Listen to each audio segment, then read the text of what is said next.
So like the person was doing like she had also gonna be like Siyithola kanjani ke siyapha kanjani? It's there and up to I don't know because it's a man Just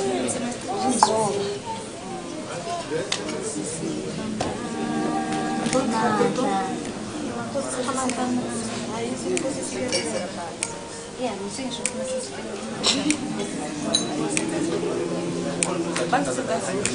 the whole time. Yes, I tell So guys,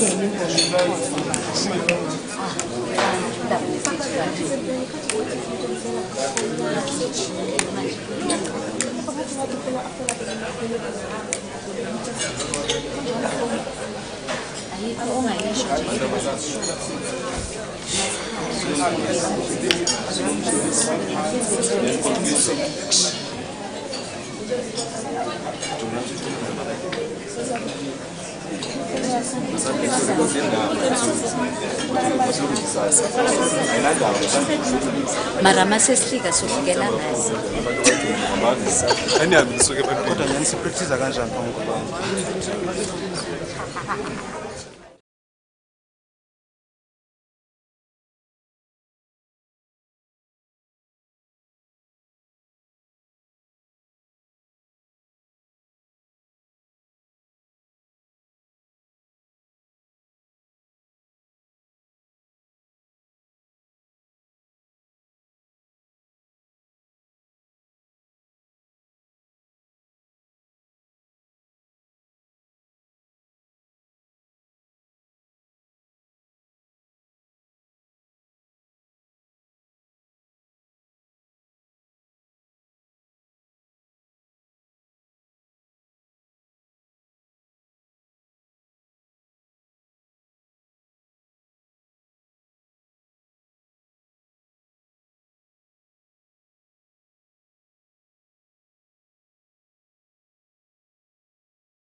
in our country, all centered around where we are now, reimagining what needs to happen in terms of the future so that we as a country entrenches various aspects of our life. I think the key one would be entrenching our democracy and ensuring many other issues that South Africa as a country certainly planned and envisioned 24 years ago would be A, sustained, and B, improved upon in the coming years. So we've had last week a fascinating discussion on education, a critically important discussion on education. Perhaps what's more important than that, I would think it would be the case of anchoring democracy, because as you know, no matter what happens in countries, if you don't anchor democracy and don't get that rooted amongst people, you run the risk of putting at risk so many other aspects of how a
Good morning, ladies and gentlemen.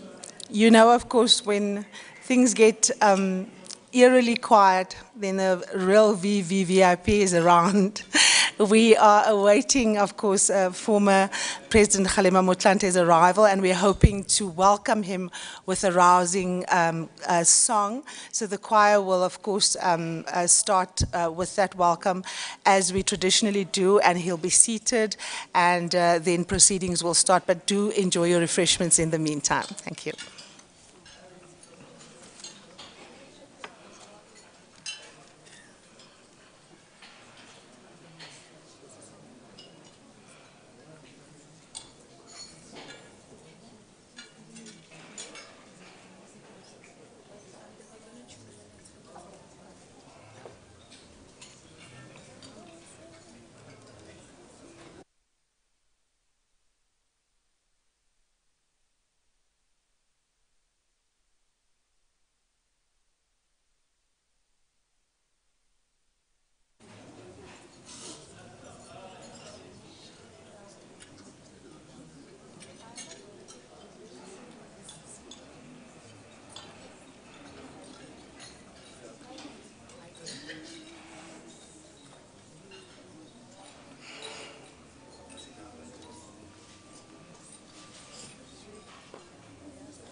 Thank you so very much to our choir.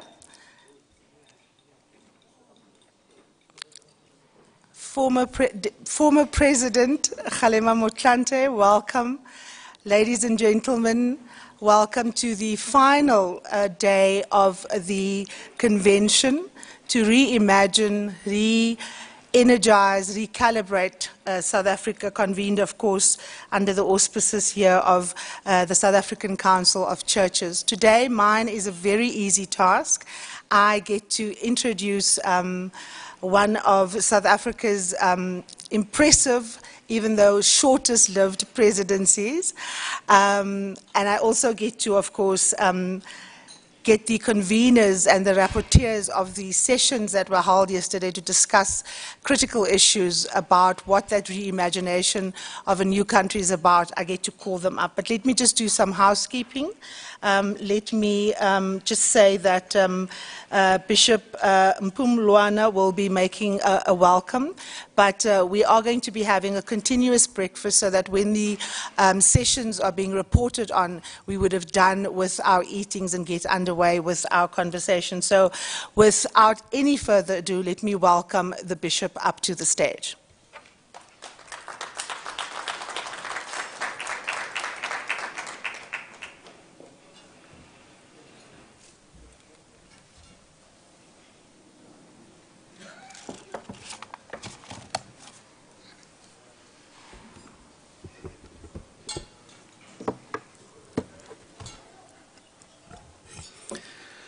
President Mkhulu,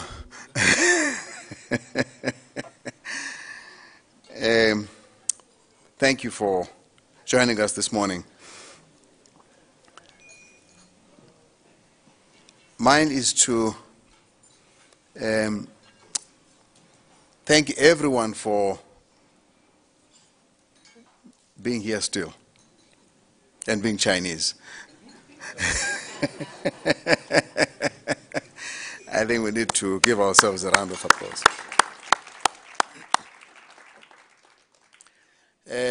Just to emphasize, of course, not all of us are Chinese.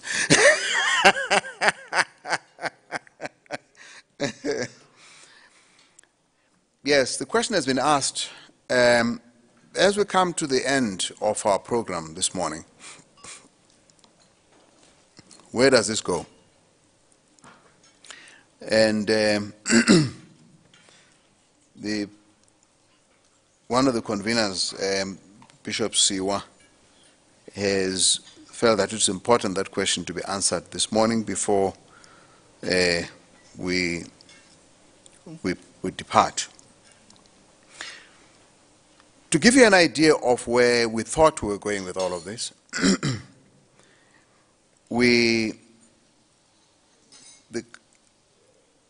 I was reminded yesterday which minister in the conference of the Council of Churches moved the motion for this convention. He's sitting there.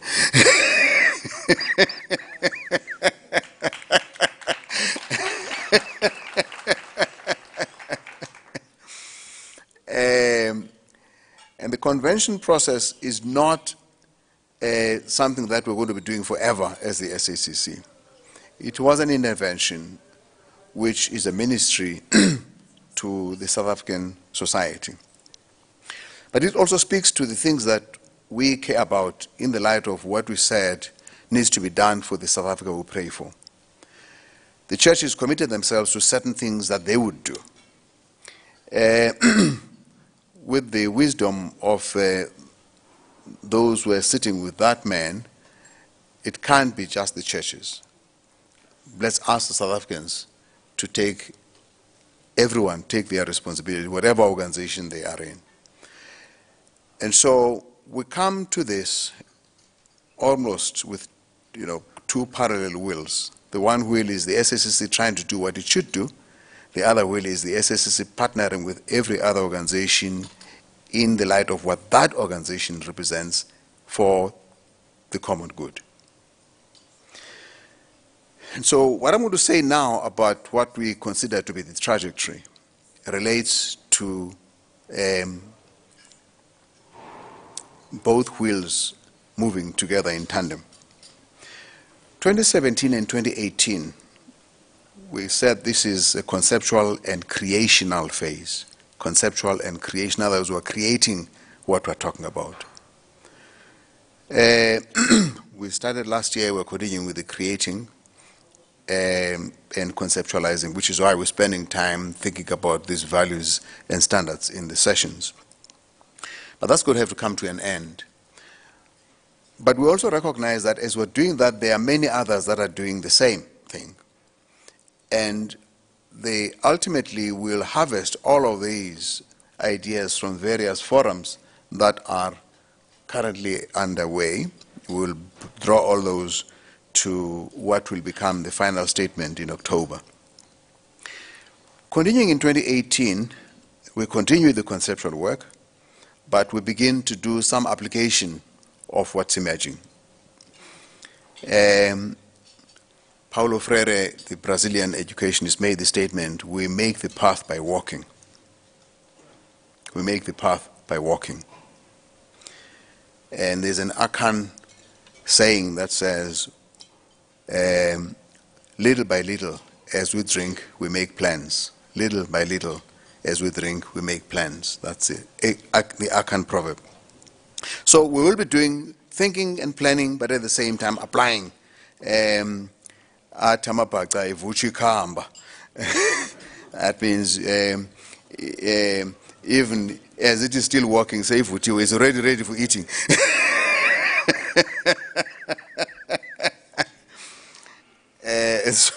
So we do that. We have to have it Vuchi Kamba as we eat as it goes. That application, I remember talking to Mark Haywood, saying, we know some of the things that need to be done. We don't need to wait for a policy.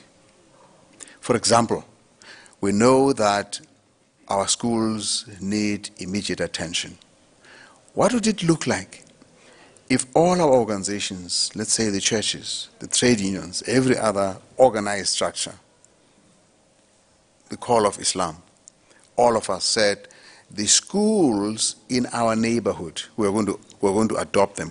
Look at the schools and see and make an assessment of which schools need most attention and make a decision to do something about the toilets, the windows, the desks, the culture of the school, are the children actually able to attend? There are many children who don't even get to school on time because their parents have to leave very early. By the time school starts, the child has no parent. These are some of the things that we can opt to. It doesn't take much. You don't need money to do this. But these are things we can do, is actually applying our thinking about the values that we uphold and driving the standards, because you're not going to have any good education if kids are not there in time and the conditions are not right. What can we do about this? So that when we toy, if we have to, we're toying about things that everybody sees should have been taken care of. And so that's what therefore requires mobilization. So 2018 then becomes also a time of mobilization and developing the community infrastructure for that kind of development work. For that reason, again, while we recognize that the churches have a great advantage because, thanks to the missionaries, every ward in this country has got no less than 10, 20 churches. So you got enough of an infrastructure there. And you know what? None of those churches were built without community support. There usually are fundraising events to get the bricks, to get the next level. So the community has a right to be assisted by these institutions. But then there are other organizations that may not be all over, but they will exist in this community and not in the next. All these must be brought to as part of the community infrastructure for development. Then we can start piloting the things that we were talking about. And one of those things that we have committed to do as part of anchoring democracy is to commit to what we call Electoral Integrity 2019. What do we mean by this? We're saying the strength of the elections in this country lies in having political parties observing every election, every polling station. We'd like to add to that by having party observers that have no party. That is, people of integrity in every community, whether they are in the churches or not, as long as people recognize them to be people of integrity, must be brought in, given proper training. They become party observers with no party, so that even a small party can feel secure. You don't have what happened in Zimbabwe, people not trusting the results, because you know that there were Ukonuma Musbanban Lapaya, whom we know.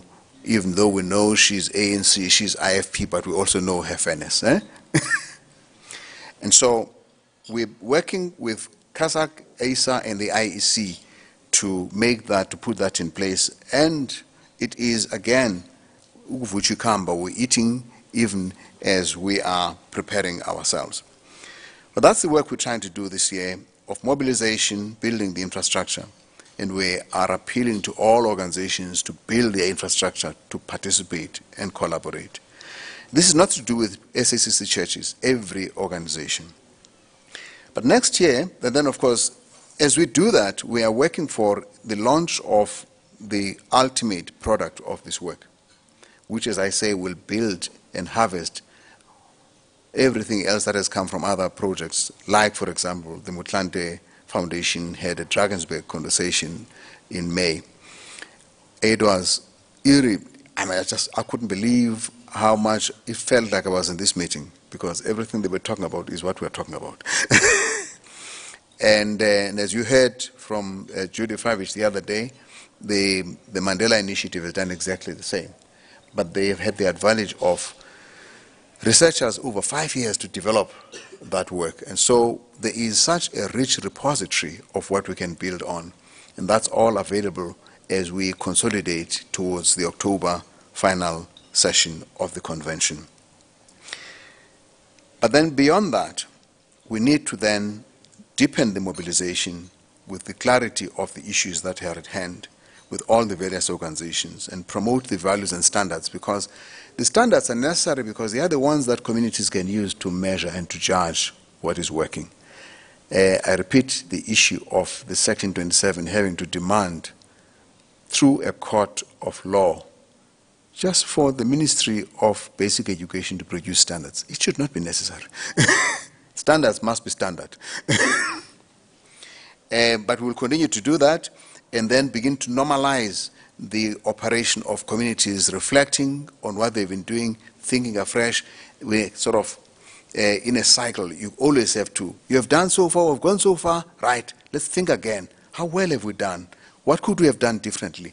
and build on it, move to the next level. So that way we keep growing and improving our praxis, and then roll out the models so that citizens take ownership of their life destiny. And that is the idea, take ownership of our life destiny. So only in that way are we able to partner intelligently and creatively and constructively with those in government. But that also needs a monitoring and a harvesting of lessons on an ongoing basis. We've asked the Motlanthe Foundation, which has chosen for itself the role of being the platform for conversations. We've asked the Motlanthe Foundation to include in their conversations the harvesting of lessons from this kind of work and the monitoring that goes with it, so that we can have a place where this happens on an ongoing, because that Drakensberg, cold Drakensberg a meeting is going to happen every year. And so we are grateful that we're able to partner in that way. We're partnering with other organizations in different ways. But where it is going now is that we're going to have the declaration in October, and after that we will then continue the work and inviting every organization to offer what they can, and then of course we'll do the ongoing harvesting. But then this requires an activist intellectual phase. Activist intellectual phase. There used to be intellectual activism in this country that was very, very vibrant. We would like to invite that back. We want to be challenged by serious intellectual work, because that then gets the next generation of thinking to go beyond wherever we shall have been. And I thought I should say that as part of the clarification of processes, so that we do not feel we've wasted our time. There was not enough time in the working groups. We did not have enough people for all the themes. That is not a problem, because the work is not starting today. Quite a fair amount of work has been done up to now, and much of which we decided not to give to you so that we don't contaminate your thinking. so people can actually think afresh. That's the way we can then benefit from what comes out of this, so that it's not as though the things have not been thought before. Some work has been done. We'll build on that. We'll all pull it together for October, and you'll see how it all hangs together. Thank you for your time. But please remember, those of us in black today are doing so, as I said yesterday, to recognize the Thursday in Black for our statement against gender-based violence. In meetings such as these, where we have people in black, we like to say those in black must take a picture together. We will do that just to make the others jealous.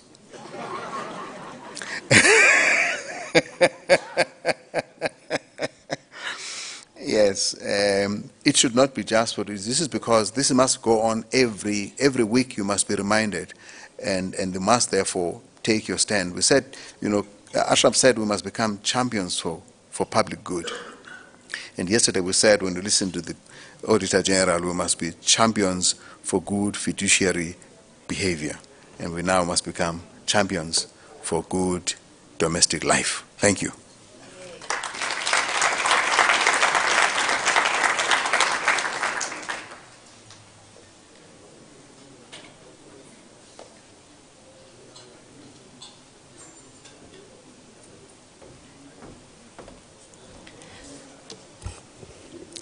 As I said, ladies and gentlemen, my task today is very easy. Breakfast will now be served. Please enjoy. After that, we will be calling up the 4 rapporteurs to give us a brief point outline of some of the discussions that they've held in the closed sessions. Thank you. Enjoy.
And a warm welcome to the convening SA discussion panels. It's a fascinating series of 4, in fact, looking at key issues in our country, all centered around where we are now, reimagining what needs to happen in terms of the future so that we as a country entrenches various aspects of our life. I think the key one would be entrenching our democracy and ensuring many other issues that South Africa as a country certainly planned and envisioned 24 years ago would be A, sustained, and B, improved upon in the coming years. So we've had last week a fascinating discussion on education, a critically important discussion on education. Perhaps what's more important than that, I would think it would be the case of anchoring democracy, because as you know, no matter what happens in countries, if you don't anchor democracy and don't get that rooted amongst people, you run the risk of putting at risk so many other aspects of how a country or how a state is run. So welcome indeed to the show. Now you,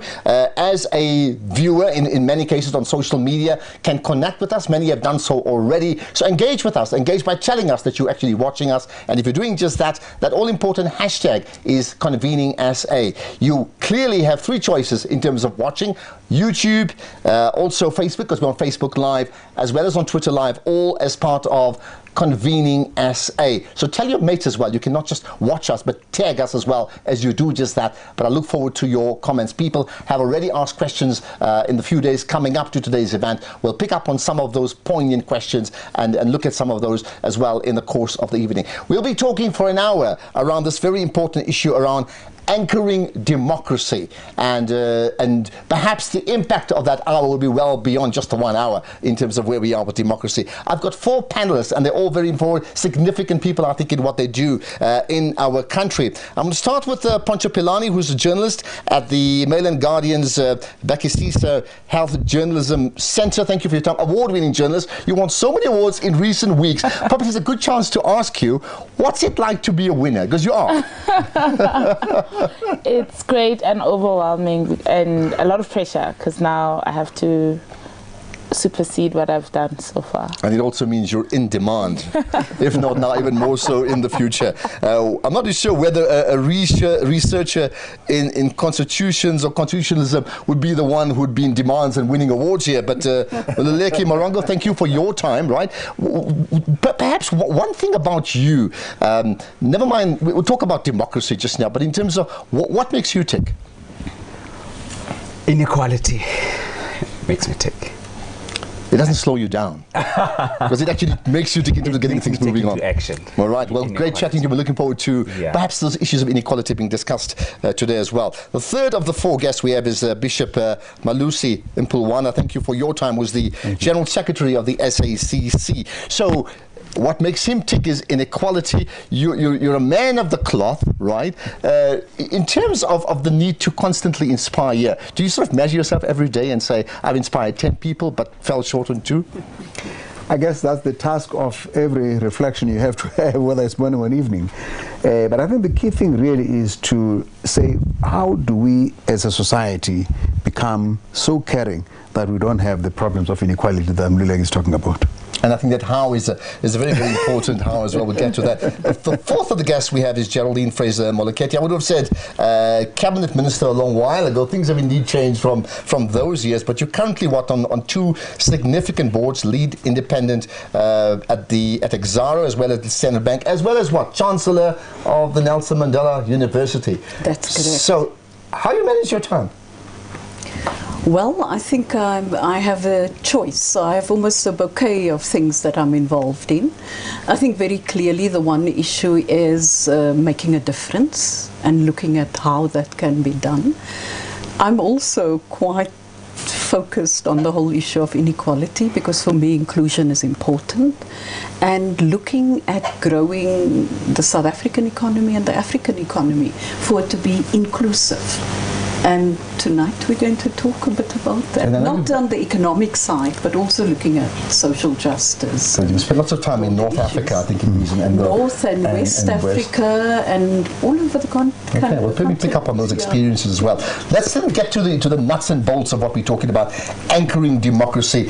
Pancho, because you're this award-winning journalist, you see, you're fully branded. We're going to start. In fact, we're going to get. But I'm going to ask everybody the same question to start with. Okay, so those that come later have the advantage of they can copy, right? But in terms of anchoring democracy, what's your understanding fundamentally in terms of what does it mean to anchor? Now, just for the purpose of the show here, I think we're going to keep it to like a strict 1 minute each, just quick, short answer in terms of anchoring democracy. I think anchoring democracy is upholding it and living by the values of equality, a society where people are free to do as they please, well, within the confines of the law and the Constitution, and as well as equal opportunity. I think that's also part of anchoring democracy, and also abolishing inequality and crime and abuse. I think those are the social issues involved in everyday living that affect people's lives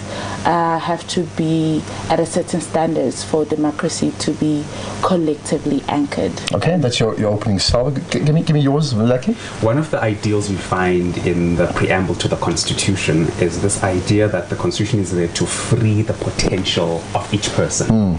And when we can do that as a society, we entrench our democracy. As simple as that. Simple as that. Are we doing so? In some parts we are. We cannot be, in some parts we are, in some parts we're failing. And I think eradicating poverty is a place where we're failing. But we are doing the best we can. Okay, interesting thoughts. Give me your thoughts on that. Actually, it's about the democracy really requires a citizenry that owns it and takes responsibility for it. And then together, we then live up to the contractual document, which is our Constitution, because it then defines the pieces thereof. And so if society does not understand the Constitution adequately and own it, democracy is not going to be anchored, because they're not going to make the demands that actually fit that democracy. Okay, thank you for that. What about you? You know, our democracy talks about the equality of all people in South Africa, irrespective of race, sex, gender, sexual orientation, and so on. And for me, anchoring it is to be able to defend the Constitution, but also to ensure that we actually implement what we've captured in our Constitution. Because the preamble also talks about the fact that we honor our past. And that's quite critical in order to understand what the present is and to build the future. And for me, it's to use that Constitution, ensure that everyone in society does their bit to attain the Constitution. So it's not about people sitting on the sidelines as though they're watching the World Cup and saying we'll cheer or we'll boo. It's actually saying, what do I do if I'm in government? What do I do if I'm in civil society? What do I do when I'm in the private sector? And how do I ensure that we all contribute towards the attainment of that Constitution? But the defense thereof is important too. Well, I'll tell you what, and thanks for that opening line to all of you. What we plan to do now, and this is just open to all of you guys, is instead of sort of being very strict about time, if you need to butt in and talk, just do that. Because think about the soccer example you gave when supporters have different views on who's the winning team. That's what we want to achieve, right? So I'm going to start with you on this point here. You spoke about it's not just black people in Parliament who needs to do things, we need to own it, right? Unlike the soccer example where you are spectators. So from a South African perspective, do you not agree, however, sadly so, that largely we are spectators to our Constitution and therefore spectators to democracy? Because we allow ourselves to become spectators. I mean, there's nobody who by decree has decided that anyone should be excluded. And I think we should always be careful that you don't narrow space, because you start developing a particular approach and you say, I can't do that or I shouldn't do that. I think if you look at journalists, And here I'd want to say very clearly, the Bill of Rights talks about the freedom of speech and expression, and you have an important role. But with that important role is responsibility to reflect accurately on what the particular reality is, to use facts in doing so, and providing the citizenry with information they would otherwise not have. And I know I use that example because it's particularly difficult at the moment with social media, because there's not just one voice, but there's got to be a clear truth. You know, so you may have any different voices, and that's very different from spectators. So I support the French team. And the reason I support them is because I think it's a predominantly West African team, that one, you know. Combination of West and North Africa. West and North Africa, yeah. No, but I shouldn't reduce it to that, whilst others would support the Belgian team. But I think when it comes to the Constitution and democracy, it's serious business, you know, and we've got to say there's certain things that we are not prepared to sacrifice. Okay. Interesting. The point made is if we neglect the Constitution, it's because we've allowed it. Do you concur that the people have allowed themselves to neglect, not only that, abrogate their role? I mean, we don't even have a place where it is taught. I mean, children grow up in schools without even knowing what that Constitution means. But I think above that, I would say we need to strengthen the instruments that the Constitution gives us in order to protect democracy, because if our instruments are themselves weak, then it doesn't matter how much we want to uphold the Constitution, it won't work. So what are those instruments? Beginning with Parliament. It's a very important institution. You know, I mean, we had a very interesting example of how in the last few years Parliament simply acted as a rubber stamp of the executive. It can't work like that. You are weakening that instrument, and you do the same thing with the justice institutions. All of these, I'm not even talking about the Chapter 9 institutions, I'm talking about all the various pillars that make the Constitution actually work. They have got to be protected, and they have got to be supported and strengthened. And then the society must know enough about their role and their responsibility. Now, I remember there was a time when people were saying in public, why is Thuli Madonsela always chasing the government? First, because they don't know that that institution of the public protector is designed to actually watch over. Why not private companies, for example? Yes. Her role was exactly that. Yes, you see, it is because people don't know that Constitution. So one of the things, therefore, is to make sure that the citizens know enough about it. It must be taught at various levels. People can actually intake and improve as they grow in there. But secondly, the institutions must be protected and they must function. And thirdly, there has to be a distinction between a government as a ruler. The government is not a ruler. I mean, if we often talk about a ruling party, that's a mistaken language. I use that word, the ruling party. No. So government's not a ruler in what? No, it's a governing party. Our Constitution allows for governing, not for ruling. You were in government. You governed, you ruled, you were... I think very clearly, I think we were governing, that's correct. The ruling party is more from the point of view of a majority party in government, but I hear the point that's raised by the bishop.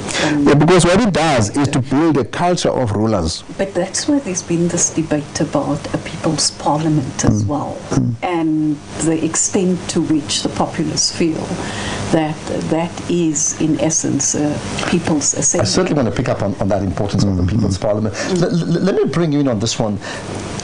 The point made by the bishop was that people need to know the Constitution, they need to know their rights, okay? And they need to be taught that. So you're the expert in that space. Are they not being taught that?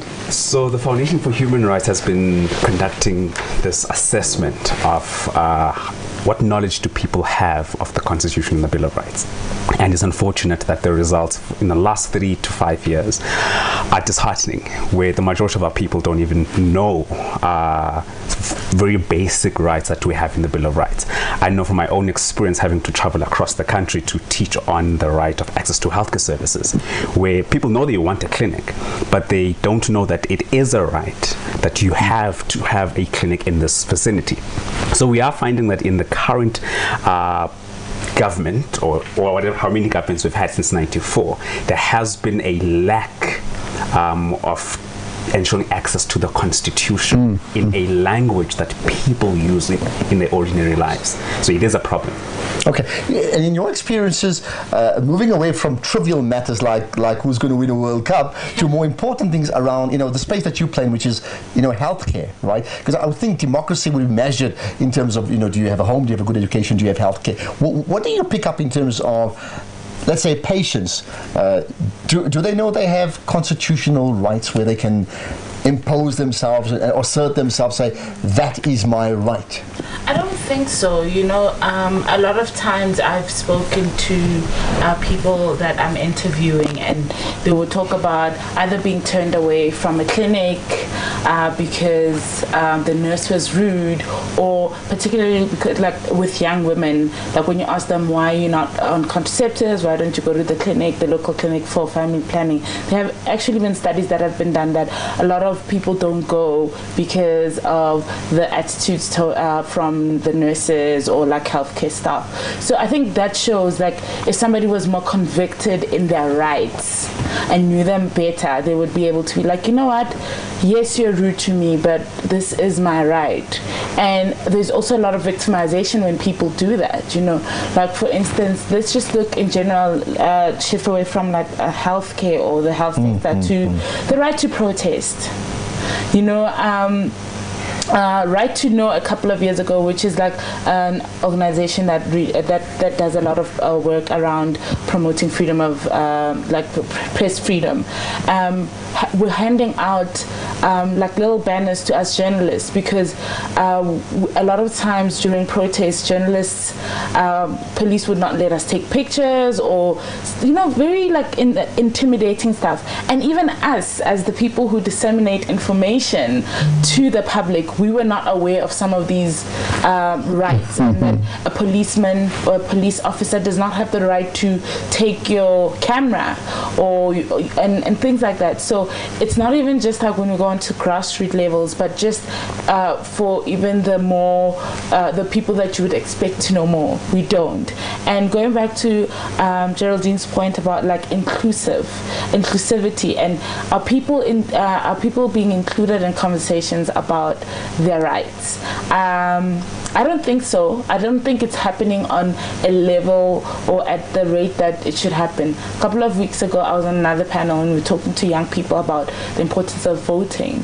And all those young people didn't even know about statistics around the last election, or the fact that there is more than 3 political parties. Well, they know the other small ones, but like there's almost like the Big 10 or the Big 7, and like there's over 100 political parties that ran in the last national election. So I think there is kind of like a barrier in people, ordinary people, understanding what their democratic rights are. Is it not because there's a pushback? You gave the examples, whether it's the clinics, whether it's schools, whether it's universities, whether it's even in parliaments, or whether it's MPs or cabinet ministers, that when you voice a dissenting view to what would be the status quo, there's a pushback. So, for example, at a very simple level, when a lady goes to a clinic and she's, typically she's battling, she's a pensioner, she's got no one to help her, she's there for the day for discipline, and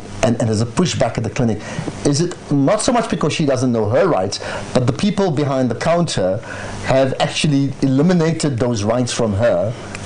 Actually, because we know the rights, but yeah, I think there's two issues here. I mean, there's the one issue of the rights, and I think, as pointed out, there's probably not sufficient of a discourse nationally around this, and about the Constitution, the Bill of Rights, what it's part of, and in an accessible way. Secondly, you'd say we'd want to start this from preschool upwards, where everybody should know, from the pulpits, the temples, the mosques and all, there should be a discussion around it. So there's that set of issues, the work that you guys are doing. But there's a second set of issues. I mean, the fact that patient does not get a service at a clinic or a hospital is not only a rights issue. It means there are public servants that are not performing their functions. So this is where there's got to be management and accountability and leadership in various sectors to sort those issues out, because we don't only want to wait for people to know what their rights are to demand their rights. There's also an obligation on public servants, because you're a public servant, you're there to serve. You came in voluntarily. You applied for the job and got appointed. And there's some fabulous public servants in all sectors, and then there are others who are not performing. But there's also a need to ensure that there's accountability across government. So yes, you need the Section 9 institutions, the Section 10 institutions and all that kind of thing. But you also need the responsibility to be taken and people to be held accountable for what you do. Well, here's the point, I'll put it to you. So it's, you know, if you have rights, and of course we have rights, and we have a constitution to protect us, but do you need to be reminded of your rights to assert yourself, or are the public servants, as we spoke about earlier, those that serve and govern on our behalf, are they not aware of our rights, where they don't even need to be reminded, they need to be constantly there for us? So going back to the pensioner, the lady, are they pushing back against her because by doing that, they are actually flouting the Constitution and flouting and undermining our democracy? Can I jump in on that one? I'll get you in a second. Just give me your thoughts. I think so. You know, I feel like as a public servant, you are not only there to perform whatever duties you are there to perform, right? Whether you're a nurse, whether you're the president or a minister or whatever public place you're serving, office you're serving, but you're also there to uphold.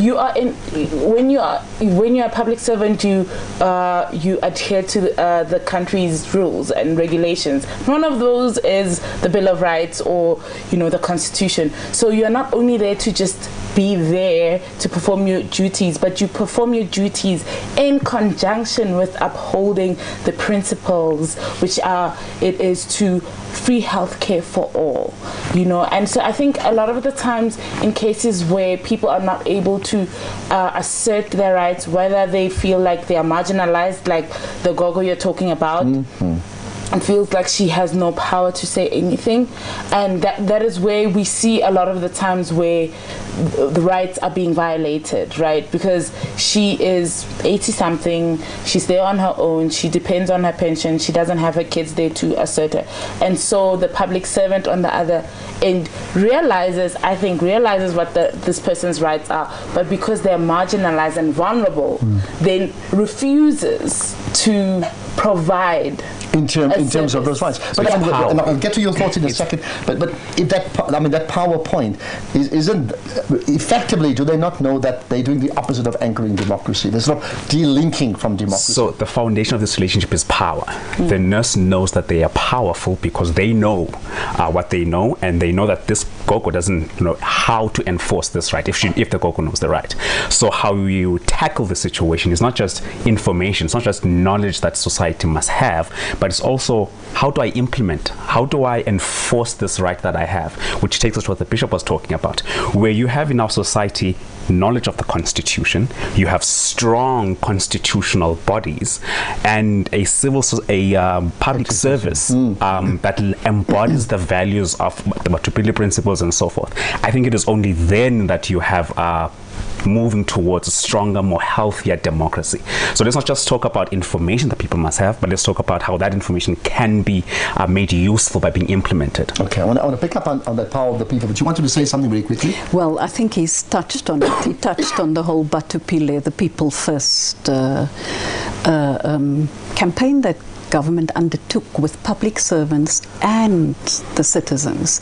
So you also have charters. You know, there's a charter, patient's charter, which actually indicates what the basics are that health workers have to uphold. Because at the end of the day, you are a custodian and implementer of the Constitution as stated here. So there are these various charters. Again, it's accountability. And accountability goes two ways. It's the accountability to the Gogo, and the accountability, the fact that you must be held accountable for what you must deliver against. And there tends to be breakdowns and passing of the buck. But look, it's not just the public service. So you also have the private sector where you get second-rate service. But in instances, because you pay, you'll say, if I don't get a good service at X restaurant, I walk away. That choice. But the public service has the responsibility to deliver service and a quality service. And we need to look at how that accountability plays a role. And that's why it comes down to what are the structures at different levels, like ward committees. I want to pick up on those structures. That's very important. I'll also look at some of your social media comments in just a moment or so. Before I do that, I want to run through with all of you on this one. I'm probably going to start with you on this one. This is a very important question. So do we have a democracy? Is South Africa a democratic country? Yes. The fact that we're able to vote for a party that we want and not have the soldiers waiting for us outside the booth is a sign that we have democracy. There may be some challenges with our media, but it is a free media, or largely it is a free media and free press.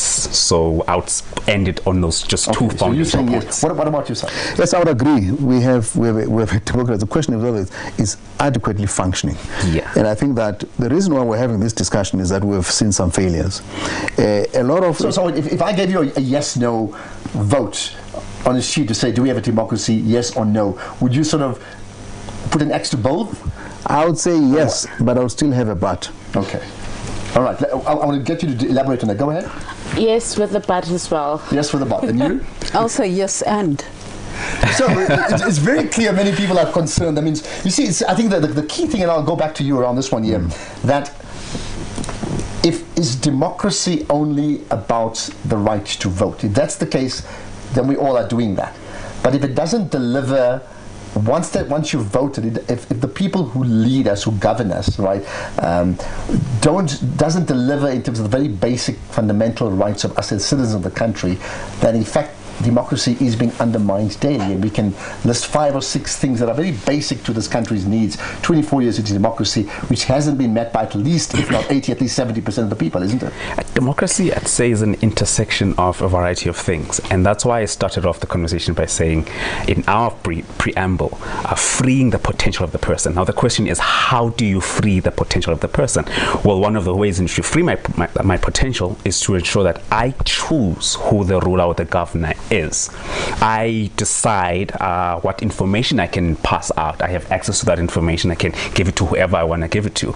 I'm treated equally by state institutions, those who govern or rule, and other individuals. So it's an intersection of all of these things. But I'd say how you crystallize it is to say a society that frees the potential of each person. That's where we could say that's a democratic society for me. Is it enough to choose? Let me pick out some of the social media comments. So if you are tweeting, if you're going on Facebook Live, or even as well as on YouTube, and you want to just comment, of course the key thing is convening SA. That's the hashtag. Tag your friends as well, so they are part of this very important discussion panels conversation. The second of 4. In fact, next week we'll talk about the economy. Goodness, you need to watch out for that one there. Some of the comments we've got. So Roger Ferguson saying, and I'm not going to read the whole thing, Roger, with the direct election of the president, premiers and the mayors, and the incorporation of a constitution or constituency-based electoral system in our national and provincial spheres help with making our democracy more accountable and responsible. It's something that often comes up. Miju saying, where do we even begin around recreating democracy when there's been hierarchies in place? Okay, I'm not going to go through the whole thing, but I think we get the gist of that. Perhaps let's go to the point that you spoke about earlier on in terms of institutions. So you vote, and you actually vote in a parliament, right? You're voting people to then serve us, right? And not the governing party, as I've been reminded, okay? Thereafter, is it in a democracy the right thing that there must be sufficient checks and balances throughout the period of that government? Yes, because that Batupili mindset cannot just depend on the goodness of the people that are in office. It must depend on how there has to be a clear a kind of protocol of accountability relationship between citizenry and those that are hired by citizens called government, because they're servants of the citizens. They are hired by the public, and that is why, for me, Parliament is important, because if Parliament that represents the public fails to hold the executive accountable, that's where the beginning of the problem is now. Does the solution lie in changing from a party election to that? The theme of healing and reconciliation, since we've started this in September, and I've sort of been running with it since then, has been about crossing abysses, has been about meeting the other, recognizing the other, being able to see the other. And yesterday in the breakaway session, it was a real-life example of this. Essentially what happened in the Indigenous Knowledge System breakaway group, and we had agreed on the 31st of May in our dedicated thematic conference that IKS would serve as the container for these discussions, because we have a healing practice that is indigenous to this continent, that goes back as much as 200,000 years, and at the core of that wisdom, the principles are contained upon which we can heal and reconcile. So the point was put forward that from the perspective of Christianity, the commandment to love one another is less about loving your neighbor and more about mutual connectedness, which plays directly into, as far as the Sangomas in the group were concerned, the idea of Ubuntu, which may be a reality for a particular ethnic group, but the same reality exists in another group. The individual outside the group essentially doesn't exist, no matter where you're coming from. A key point here is, so how do we reconcile God and the ancestors? How does a young person, for example, find a balance to embrace the two? And what came out of that conversation was the idea of the ancestors exists in the Old Testament. In the Old Testament, you'll find the Hebrew word avot. It means our forefathers, and it's referred to time and time again. The idea of syncretism across Africa, wherever you travel on this continent, you'll see Christianity existing side by side with indigenous knowledge systems. So what we seem to have is always a need to put things in political terms, and as a value and standard, we need to be aware of our need to politicize. Whose culture is being appropriated? Who is the colonizer? These are questions we appear to put on the forefront, because essentially what we're doing is we're focusing on practices, the practices of communion, as opposed to the principles that underlie them. Conversations that open a discussion at a local level between Christianity and traditional healing is in itself an uncomfortable, safe space that we are in need of. So the idea of being able to sit in an uncomfortable, safe space and to have these conversations without the need to make ourselves feel comfortable about these conversations while we're having them is a key value and standard that is coming up here. Because of our trauma as individuals, as families, as communities, we find it very difficult to be uncomfortable, to sit in discomfort. And two of the key themes out of the 5 in healing and reconciliation are gender and family brokenness. We need to sit in the discomfort of that and have these conversations. So what is initiation across traditions? The idea of the uncomfortable safe space as ritual is the idea of initiation. Initiation is a colonial word. Adversity itself is a rite of passage. So just being in that discomfort, being in that pain, is itself an initiation. The healing is the wound. Twasa, the idea of Twasa from indigenous knowledge practice means new moon. It's a moon that's going to grow. It's a moon that's coming. And the question is, initiation is actually the healing that is getting initiated. This is what's getting initiated. And this is essentially what we're doing. We're initiating a healing. We're in the new moon. We need to pay attention as a value and standard to different types of reality. African metaphysics, for example, recognizes symbolic reality. And if we can't recognize symbolic reality, perhaps we need to have an ear for the fact that there might be a symbolic reality, a deeply powerful symbolic reality, that itself brings us into expansiveness and brings us into healing. But you can't force communities to come together. This came out very strongly from all of the groups. The question is, who starts the process of initiating communities into healing? Who gets to do that? Is it the traditional healers? Is it the ministers? As the bishop said, is it people in the communities who are trusted, who have integrity? How does the healing get initiated? The notion of the wounded healer here is critical. Where the wound is the greatest medicine. The initiator is the healer, the healed, and the healing, which was brought up. That's the Trinity. The initiated is the one who is vulnerable enough to find the medicine in the wound.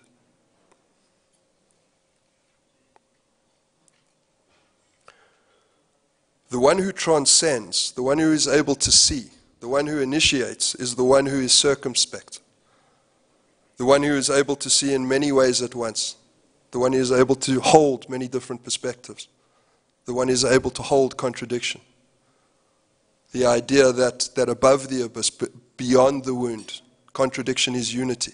And that's where our unity will be found, through the pain, through the wound, through the healing.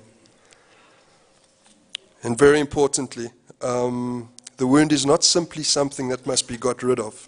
Again, the wound is the medicine. What came up once we begin to get practical is that going into the communities that we have an eye on, that we've had an eye on since this process was initiated, the rural communities, the semi-urban communities, the disadvantaged communities, the communities most in need of healing. And is there any community more in need of healing than another? Perhaps privilege is more in need of healing than underprivilege. Because perhaps privilege is more blind to their need for healing. But going into these communities is like going into, it's like the going into the act of marriage. First starts the courtship. You have to establish trust. When you go into a community, you don't go in with solutions. You go in to listen. You go in to create a circumstance where you're somehow attractive to the community that you're going into. The healing that you're offering must be attractive to the community that is in need of healing. And then the first order of business must be about the communities and not about the group that goes in to heal. So the relationship brokers in the community, who are they? Who's able to broker these relationships? These people need to be identified. And what came through strongly is that an either-or approach will fail and a both-and approach will succeed. So a time to learn and a time to implement it. A time to understand and a time to experience. And we need to wait to be asked to enter the community. So in terms of gender, what came through quite strongly, and it holds these principles, is there seems to be a call for genderization itself to begin to fall away. So you are whatever gender you say you are. If you feel you're a man, you're a man. If you feel you're a woman, you're a woman. If you feel you're both, you're both.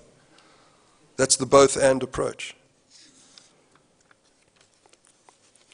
the idea of family brokenness and the vicious circle that exists in family brokenness.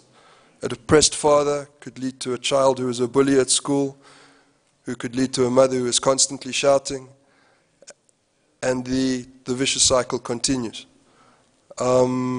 Within the context of indigenous knowledge, the individual heals the community, and the community heals the individual. And this needs to be a virtuous circle.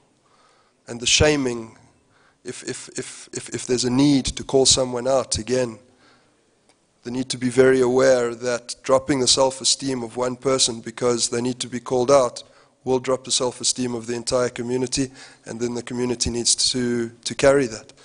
So what's coming through very strongly as a value and a principle is the need to treat every intervention as a sacred ritual, so that the wound can be held, and so that the shaming doesn't damage, so that the shaming itself is actually the healing. So, to wrap up, the both-and approach is about practice and theory. We need to look at the experiential and the intellectual. We need to approach the elders in the community first before we enter. We need to identify a common need. And if all of that is done, the final thing we need to do is we need to wait for people to ask, to invite us in to do our work. So, thank you very much for listening.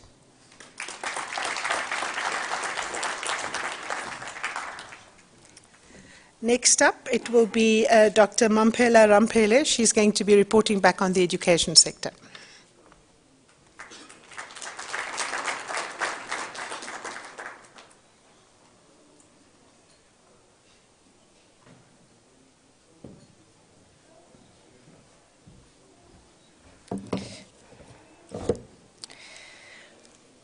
Good morning. It's good to give our report after that very moving healing working group report, because our education system is in the state it is in because we are so wounded as a people.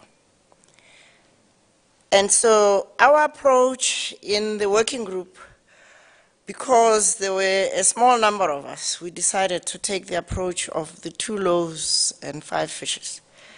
And so we kept ourselves in this one table to look first at what are the cross-cutting framing principles of the kind of reimagined, redesigned, reorganized education we would like to see. The first principle is that the colonial model of education, which is a transmission model, needs to be transformed into a facilitative model that enables self-liberation and consciousness raising in the teaching and learning environment. The second principle is that we need to leverage ICT to promote new ways of teaching and learning at all levels in the education system to enhance wider reach and transform learning approaches across society. Cell phone-based media-enabled learning can promote monitored, peer-connected, and self-updating programs that can exponentially scale up high-quality education programs. What would be the cross-cutting values, norms, and standards of this transformed, comprehensive education system? First, inclusivity and holism. Marginalized, disabled children and young people who have dropped out of the system need to be brought back into it. High expectations need to characterize everything we do, to facilitate the development of each person as a unique, talented individual who must become the best that they are meant to be. We must promote creativity and free expression of talent, integrated and well-articulated education system, and clarity of purpose. Why are we educating? And we thought we are educating to enable children and young people to build themselves into conscious, critical, and well-informed citizens in community and wider society and the wider world. We then looked at the themes: early childhood education, basic education, TVETs, teacher training, higher education, and the labor market. The first 1,000 days, that is the ECD focus, it's a critical success factor for cognitive development. We all know that. And yet, it is very low down in the priorities of our nation. The norms, values, and standards that ought to characterize ECD are: 1, integrated, cross-departmental, coordinated, collaborative learning system that involves social development, health, and education. And there is consensus that this should be the case. The question is, why are we not implementing this consensus? There's a question: should we have an agency for ECD? The second principle is no child should be left behind, whether they are in rural or urban area. The fact that we've got 27% of children in South Africa stunted is a national scandal that we need to put a stop to. We need to tap into communities of practice and many good initiatives across the country to strengthen a coordinated, integrated approach to ECD. Second area is basic education. And here we started by saying we need to define what kind of graduate of basic education are we looking to. 21st century citizen who have the following values and norms: emotionally intelligent, with high levels of empathy and compassion, flexible, agile, resilient, problem solvers, team workers, respectful of all human beings. And what is a great school? A place which is at the center of community, with empowered teachers who are inspirational and committed to social justice. Basic norms and standards of facilities to enable a dignified learning space and safe one. A place that breaks down hierarchies and activates voices of children as part of learning communities. A place where life orientation is utilized as a platform for healing circles and personal development in terms of the 5 years of high school. A place that promotes collective responsibilities and working with others to promote transformation of the enclave Model C school system that we have embraced without any question as a country. And the private schools that the churches have handed over to the most privileged people in this country. We need to break down those enclaves. Comprehensive services need to be provided to learners to remove the load from teachers, social workers, psychologists, speech therapists, and health professionals. And we need to declutter the school system from this demand for compliance. The third area is teacher education and development. School-based teacher education and development should become the norm for pre-service, leadership development, and professional in-service programs. Partnerships with universities need to be there to promote high-quality learning of education, philosophy, content, and deeper subject knowledge. But the practice needs to be learned at the school level. Learn by doing. The norms, values, and standards need to be: 1, community service must be incorporated in teacher development. Pride in the teaching profession is the second one, which is essential for generating passion.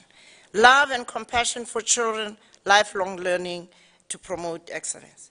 The TVET system, we believe, needs to be rethought completely alongside the CETAs to make sure that we locate TVETs where there is economic activities so that they can become the hubs.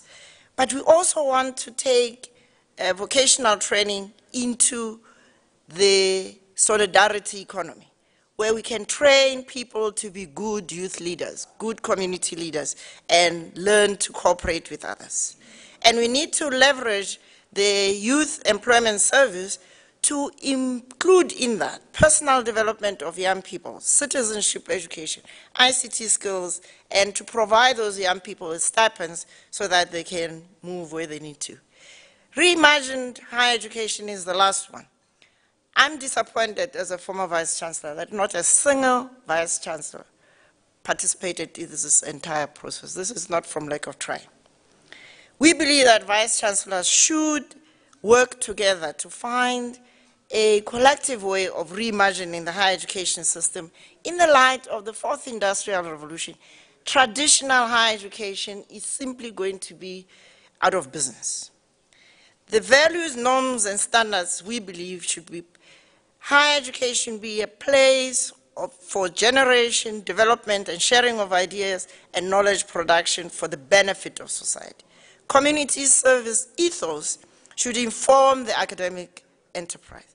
Compulsory courses should include personal development to promote critical, informed citizenship, design and problem solution skills, humanities subjects like history. Ancient African history is largely unknown in our country. We need the principle of high levels of accountability of higher education to society beyond the existing councils. And we need to graduate leaders in society, not self-centered professionals. Thank you.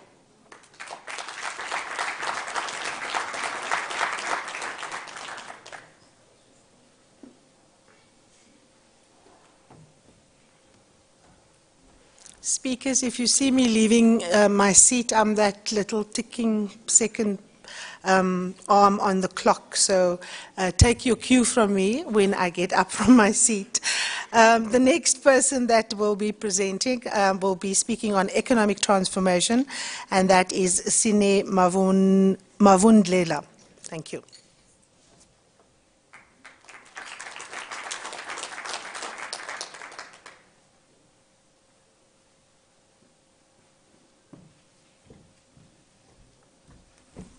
Hello, everyone. So I thought I should actually start off by recapping Fezeka's introduction to this topic and just reminding us that under economic transformation, that it is one that intersects across all the themes that have been discussed, and that it is one that is complex and multifaceted. And it actually impacts on the dignity of a lot of our people in our country. So I just want to start off that last week I learned that between South Africa and Zimbabwe, we have almost upward of 90% of the world's platinum reserves. And through that, also just engaged in that and learned that if the economic structures allowed it, why is it that we don't have our own OPEC system if we have such a monopoly in supply? However, today I learned that almost 13,000 people will be losing their jobs within the next 2 years. And that in itself is a catastrophe. On the back of that, we've released today that PPC CEO exit package, I think, is in the region of about 17 million rand. And we cannot escape the income inequality that continues to widen as a result of just the lay of the land in terms of the economy. So I want to just touch on the different themes that we spoke about. We spoke about financialization, that we are an economy that is based on a debt-driven growth at a household level as well as business. I mean, Kugan mentioned that on Tuesday, just if all the guarantees on Eskom would be called up, what an impact that would have on our economy. At a household level, we know how much of our households are actually debt-ridden, and they cannot even escape the debt of the cycle of debt. So the outcomes of that were then to call for a manufacturing-led growth, as well as a call for increased localization in terms of development of the economies. Then there was the topic of youth participation and access to jobs, and embracing innovation as well as creativity. I think on a personal note, this is not part of what was actually discussed, but we need to be able to discuss SETAs. I've recently gone on my own in the past year, and I've learned just how onerous it is to be able to run your own business in our country. And in as much as I'm not in a position to be able to, let's say, afford to pay for a resource, you know, I'm also, there's also funds or like youth or talent that I would be able to access through the SETAs. But because I'm not in a position to be able to pay for SETAs, I can't even access that talent. So, you know, there's got to be just reconsideration in terms of how to just reimagine how we enable small businesses in our economy, because there's just too much bureaucracy at this moment. The other point was women participation. Yesterday we had the march, and one of the things that I heard this morning was that part of the response that our president made in receiving the memorandum was that women need to be able to present the solutions. You know, I think that's highly debatable, because we are not the perpetrators of the abuse and of the exclusion that we actually face. And we've actually got to be able to, I think, discuss that a bit more. What does that response mean for us? So I think in terms of the outcomes, in fact, let me just share this. The group that was in part of this discussion was actually not even a group. It was 2 women. Then actually said that when people came through to the table and actually sneaked a peek on what the discussion was, they just then started, like, you know, turning around and say, oh, nice topic, and then just like moving away. So men do need to be part of the conversation, and greater representation in industry is required, and there's an emphasis that one woman being part of, you know, whatever, whether it's industry or business, does not represent all women. So we've got to be able to just increase the representation in business and across all spheres of the economy. I also just think that in as much as we focused on the economy, we've also got to touch on the fact that, you know, we cannot talk about the economy on its own. We've also got to be able to talk about the home front. When we say that men need to be part of the conversation, they've also got to be present in our communities, in our homes. So I have been blessed, and I learned later on that I was very privileged to have a father that is engaged and who I consider to be my best friend, that I could go to him for anything, right? And to then leave home at the end of high school and discover that, geez, like single households are, you know, basically the dominant feature in terms of our family landscape. And that was something that I was not prepared for. And it also just showed me that, like, how privileged I was and perhaps how cocooned I was in my own upbringing. So if we're then going to be talking about greater representation of women in the business space, in the economy, you know, it also means that women also need to be able to be present in the local household and communities, so that, you know, even when we as women enter the workplace, we are able to also just like engage, you know, across the gender lines, because that is also another issue. The church is another place.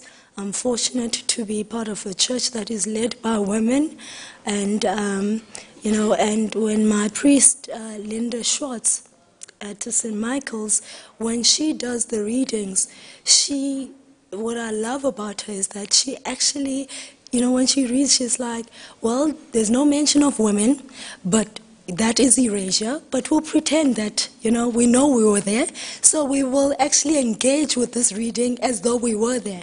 So we've got to also just dismantle how the books have been written, and also just how, the leadership in terms of the church, that it's good that my priest Linda, as a woman, is the one that is actually rewriting that narrative, but we need also just the leadership, which is predominantly men, to also just start breaking down that. Okay, I'm going to move on to regional integration. One of the things is that we spoke about there's a need for leapfrogging, that Africa as a continent, we've got to be able to look at how we can be able to leapfrog the traditional mechanisms of development. We've got to be able to then do so by investing in research and development and identifying what are those economic hubs that we can be able to develop as an African region. We spoke about the green economy. It is a fact that as a continent, we're the most vulnerable continent to climate change. We have the youngest population, and we are the least developed. And that is, if nothing is done and we continue in the current trajectory, it's a catastrophe. For our country, not only our country, our continent, and the youth that are actually coming up. So we've also just going to be able to review the energy mix, look at how we can be able to collaborate in terms of the energy resources we have in the continent. South Africa is one of the highest emitters, globally for that matter, but we have neighboring countries that have huge reserves of gas. How do we actually just make sure that we collaborate in terms of development in energy supply? No, it is not possible to pursue any form of development without making sure that there is secure energy supply. So I'm going to just leave it at that, and then I'm going to share some of the nuanced outcomes of our discussion with Mwagisi. Thanks a lot.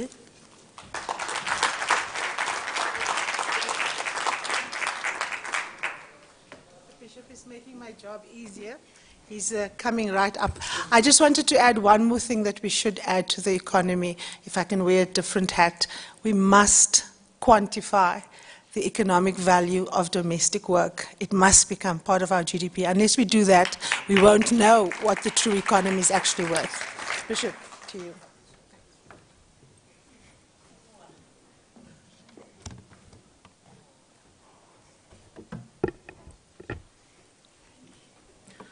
I'm standing in for Barney Pijan,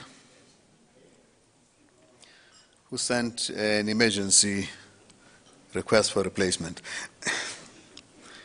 And I went into a group that was, whose names were stolen by Healing and Reconciliation and Economic Transformation, the more popular crowds. So we ended up with a smaller group, and we decided to do a cafe model of work so that we can have mixes of people talking about the same thing over time. And so we dwelt actually on 2 of the 6 themes. And that's propagating the Constitution and people participation. And the second one was ensuring the integrity of the state. And I did not feel uncomfortable about that because more work had been done on the others already that's available. Guiding principles that were established for anchoring, for propagating the Constitution and people participation, that if you believe in the supremacy of the Constitution and the rule of law, and you believe in the statement that says the people shall govern, then those will be the principles and values that will drive what you do. And the standards that are required for this, to sustain that, the measures to ensure the Constitution is part of the national education in schools, broadcasting services, and all socializing spaces, such as in religious institutions, Sunday school, so to say, and traditional initiation spaces. Publicly declared regulatory measures against, especially people in public office, whose actions and utterances undermine and embarrass the Constitution. there must be measures, regulatory measures against those. A democratic and open society in which government is based on the will of the people and every citizen is equally protected by law, and that comes right out of our constitution. They also said that there should be an electoral system that maximizes accountability of politicians to citizens, especially the head of government. Now, I don't know what that means. I guess it means you need to relook at the electoral system.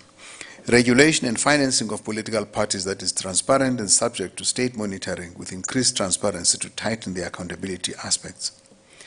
All these are measures and standards that will uphold the principle of the supremacy of the Constitution and the rule of law, and that the people shall govern. Then we went on to the integrity of the state. There was a whole lot more on the integrity of the state.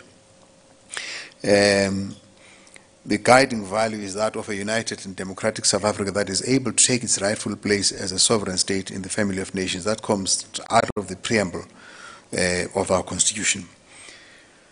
The standards that people put forward improved standards in public governance and administration to prevent the corruption of the state and its arms of government.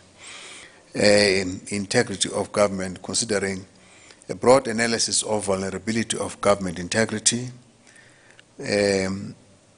You know, there is, in every country such as South Africa, there is an intelligence service whose business is to look at all the vulnerabilities of the security, but there hardly is any constant look at the vulnerability of the integrity of the state as an issue by itself, and therefore how vulnerable government can be. The technical ability to do what government should do. Someone was talking about, I think the Auditor General was talking about how councillors, all they need to do is make sure that the bridge is there. So their job is to see that government does what it should do to build the bridge. Where is the bridge? Then the standards for a professionalized as against politicized civil service with defined permanence. I think the group actually said 5 years, and I thought that maybe we couldn't prescribe the number, but we just say defined. And defined categories of acceptability for political appointees and protocols for transparency in the appointment of senior civil servants and officers. There was also added a suggestion that when hiring civil servants, an external company or board or structure should be used to adjudicate such a process. And I think that in the Motlanthe conference, it was said the Public Service Commission should be strengthened and given its independence to do that, but the principle is the same. Review of the tender adjudicating systems to promote transparency and fairness and curb corruption. And another voice in the group said, actually just abolish the tender system. Probity and integrity measures for eligibility to public office, including the legislature. Then they said there must be an electoral system that maximizes accountability of politicians to citizens, especially the head of government, and regulating and financing of political parties. I think we already said that. I added to this, which was not in the group, something that came directly from the Constitution. I think that the Constitution is actually perfectly in order in this regard. But what we've not done is to lift those elements of the Constitution that speak to these issues. In that they are in chapter 8, in section 83 of the Constitution, section B and C, that talks about the office of the President, Mr. President, that the President must uphold, defend, and respect the Constitution as the supreme law of the Republic. That's a requirement, a constitutional requirement of the office of President. Secondly, President must promote the unity of the nation and that which will advance the Republic. How do we measure if the President is doing this or not doing this? Further on, there are then a whole range of instructions on cooperative government in section 40.2 and 41.1 in chapter 3. Finally, there is, and I don't want to read all those sections, you can go in there for themselves. In section 195.1 in chapter 10 of the Constitution that talks about public administration, there are certain basic values and principles governing public administration. It is out of this that the first democratic government talked about Batupili. It actually is clearly defined in Chapter 10. I think one of the things we need to do in popularizing that, just like Section 27 popularizes the rights of people, we should actually popularize these sections of the Constitution that speak to these things so that people know when somebody says, when Zenus Banman, you know exactly what they've done because the Constitution is dead. Thank you.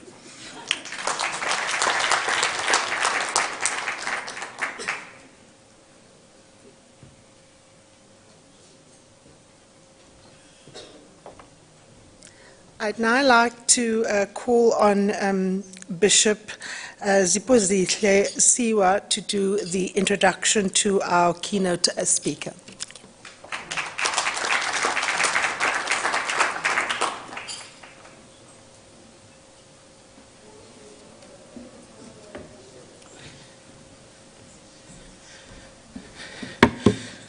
I'm glad, Program Director, you've given me the easiest task, that of introducing somebody who needs no introduction or very little introduction for that matter. And so I stand here, and at the end of these few words, I'll ask you to put your hands together as you welcome the guest speaker. The guest speaker is a person who has kept focus and obedience in the same direction, that of commitment to a better life for all. Kept that focus from very on in his life in student days through tough and dangerous mobilization days. Even in prison, kept the focus.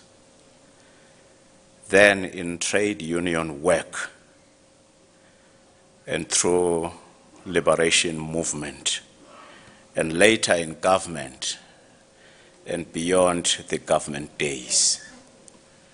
Focus that has kept him from the sponge approach of absorbing everything to self. To borrow the words of the book that was launched on day one of our time here together, one who dares not linger. Friends, as I said, I introduce to you someone whom you know, who needs legal introduction, the former president, Umkhuluwa Kgalema Motlanthe. Let's welcome him.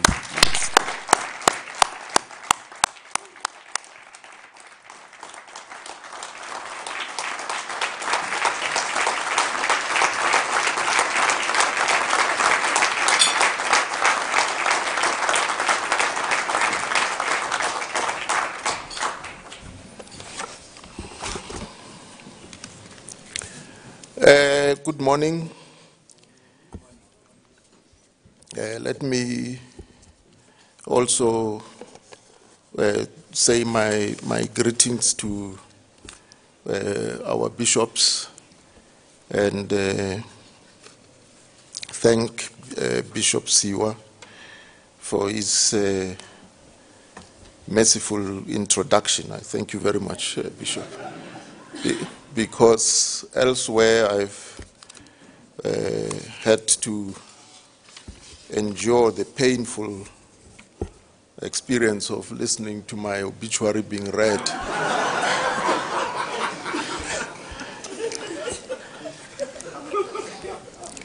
So thank you once again, Bishop. Now, when Bishop Mpumlwana asked me to come and deliver some closing remarks to this final session, I kind of cobbled together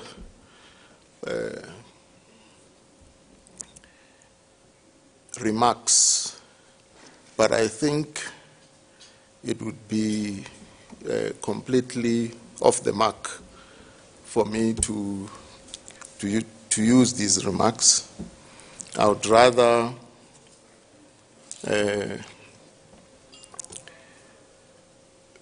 take my cue from the reports from the working groups. The first report dealt with healing and reconciliation. And Kevin alluded to indigenous knowledge systems and how they create space for meaningful healing and reconciliation, and gave an interpretation of initiation as a way of healing the wound that has long been endured by our nation. It's coincidental because it's a real coincidence that on Sunday this weekend I was asked to go and induct the National Executive Committee of the ANC, which was elected in December. And in my induction, I also raised this issue of initiation. But I raised it in the context of suggesting to the President that the Department of Arts and Culture should be structured differently from the rest of the other departments in government. Because culture, by definition, is a historical phenomenon which developed over the various stages of the evolution and development of society. And so, as human beings interact with nature to produce the means to support life, they gain knowledge, they gain a better understanding of the laws of nature, and harness those laws of nature to create better life for themselves. Over the ages, knowledge is accumulated by the mastery of these laws of nature. And so our first teacher in education is nature itself. And as we master the laws of nature, human beings are able to teach nature to behave differently. So I was suggesting to the President that the Department of Arts and Culture should be structured differently so that it can play the role of nation building and social cohesion properly. And I cited the example of the annual demise of young people who go to initiation schools. And I said to the President that that matter is really not a matter of the Department of Health. It belongs to arts and culture. Because unless and until the practitioners are set down and walked through the process of practitioners in the villages and walk them through the evolution of instruments of production, so that at the end they also accept that the modern clamp approved by the World Health Organization is a cultural instrument, is part of their culture. We will forever be sending the M for Health to go and help and so on. So I'm saying this because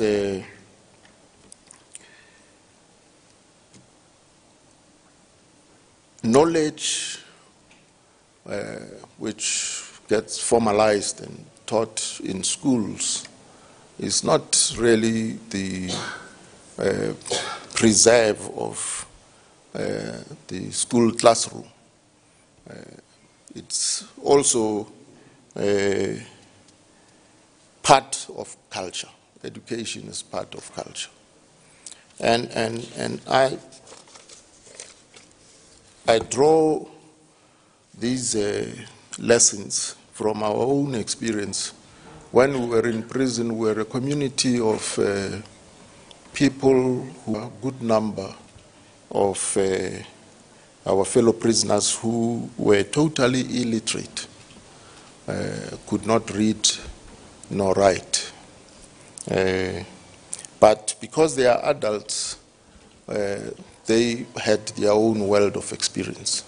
And so they knew, they had a vocabulary. They knew the labels of things and processes and phenomena in life. And so very complex concepts could be explained by using illustrative language based in their own world of experience. I recall that in order to get them to know how to write, the first step was to teach them how to hold a pen. And we could use a tweak when we were out working out, and you know, the ground is as some kind of exercise book, and so they hold the pen, and they were then taught to draw straight lines, vertical and horizontal, and thereafter, once they master that, you teach them how to draw circles of various sizes and semicircles. And because all numbers and alphabets are a combination of straight line, a circle, or semicircle, once a person is able to write those, such a person is literate. Because they already know words. It's just to teach them how to spell and so on. And so in the environment which encouraged learning all the time, so it didn't matter whether you were there was two of you or three of you, you had to discuss something. And so the discussions and debates were ongoing. Just to give you a sense of the enthusiasm for learning, one old comrade who was eager to enter into formal learning reasoned that he would like to start off by tackling BA, because once he's mastered the BA, it would be easy to do matric and standard 6 and so on, yeah, coming backwards. Yeah.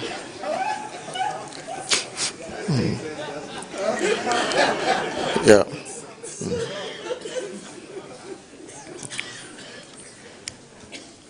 And of course, there were these classes, some of them very popular, because, as I said, there were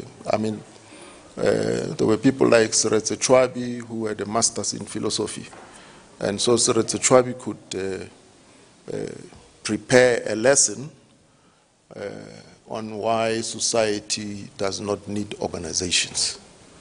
Yeah. And explain and present very cogent reasons why society does not need organizations.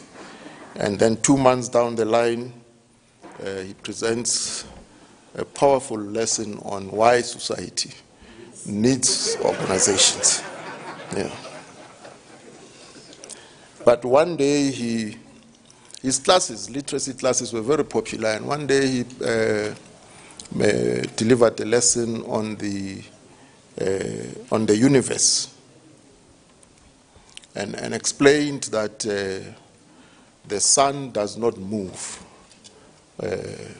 What moves are the other stars around it, and explained that the moon and the earth rotate around the sun, and that even as they are rotating, the earth also revolves. So there's 2 motions involved on the part of the earth. As it is rotating, it is also revolving. And explain that this is what leads to us experiencing day and night and so on. So after this lesson on the universe, the old geezers on their own now doing an appraisal of what they learned during the day from this lesson, came to a view that they've never come across someone who can lie as much as Seretse Chwabi. And so and they could confirm to each other that they grew up in the village, their home was facing north, and they not once did they ever wake up to find it facing south.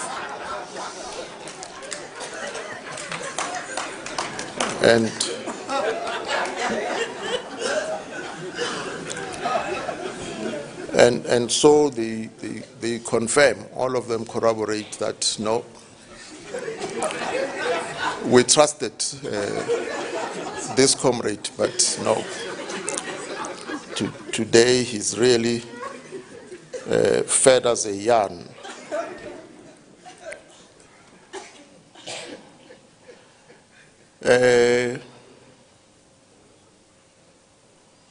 And so when we think of it, that was a very important lesson, because we are but part of nature, actually. And the universe and the forces at play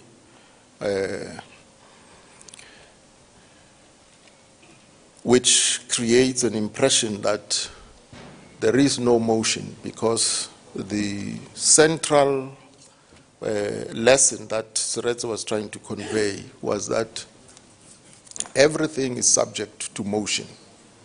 Everything is in a state of becoming, and therefore, even when we try to understand and fathom reality, we must always remember that things are forever in motion, and so there are processes to be taken into account.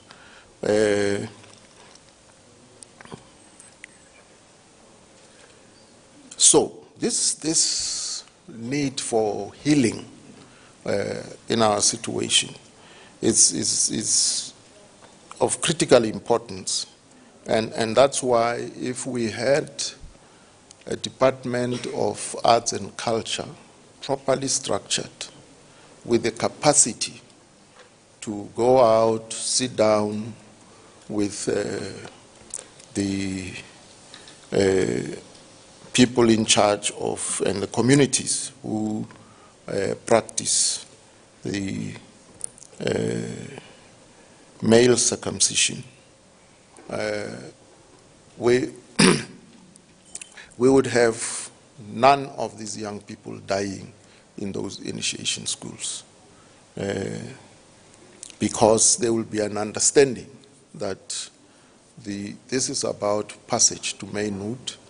The ritual and the lessons and everything else could still be structured in a way which protects them from dehydration and any other hazards to their lives. An interesting thing that we also picked up about initiations is that when as the South African National AIDS Council, we looked at the areas where there was prevalence of HIV and AIDS, we found that the provinces which have former homelands within their boundaries, which are the poor provinces, had very high incidence. But we found that the Eastern Cape, Limpopo, and Northwest province had a relatively smaller incidence of HIV prevalence than KZN. And what explained the difference, because in all other indices they were the same in terms of poverty and so on. But when it came to the levels of HIV positivity, KZN was up there. And the explanation was that they had stopped practicing male circumcision for more than a century. And so they had to go back to that. And the champions for an AIDS-free generation, the former presidents, engaged the king of the Zulus, who once championed the need for male circumcision to take place. But they don't do it the traditional way because they have no such tradition. So for them, in KZN, they go to the clinics. And so up front, they accepted the modern clamp for performing this surgery. And that is the impact of arresting the spread of HIV and AIDS, because the male circumcision at least reduces that risk. So this is an important cultural practice, but as I indicated, does not apply to all communities. The KZN community have had to come at it from a modern perspective. But everywhere else, the tradition and traditional methods are followed. Now, the issue of education, I listened to the former statistician general, Padile Otla, the other day, and basically what he was saying is that the basic education for the African child has regressed.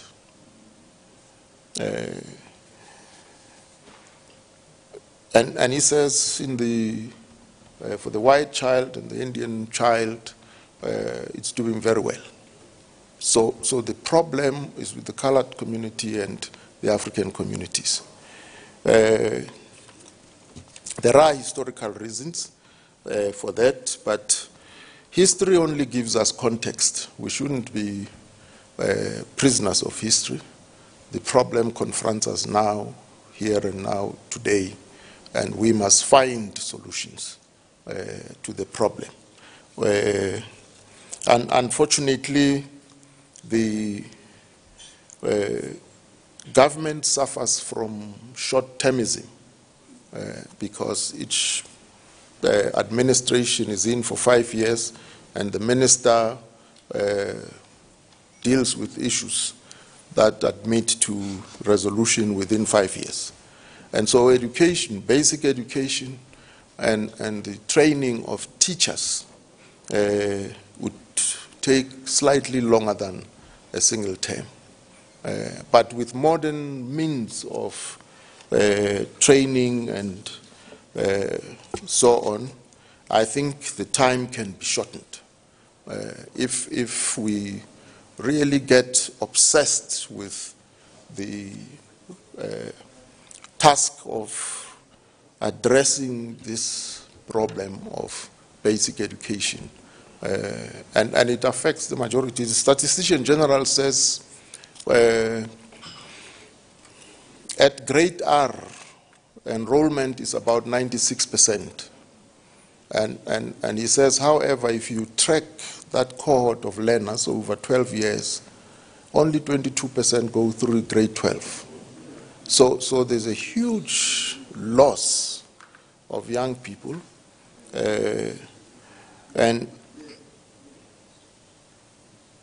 these are young people who are ready and a readily available reserve army to participate in any demonstration or social upheaval in our communities.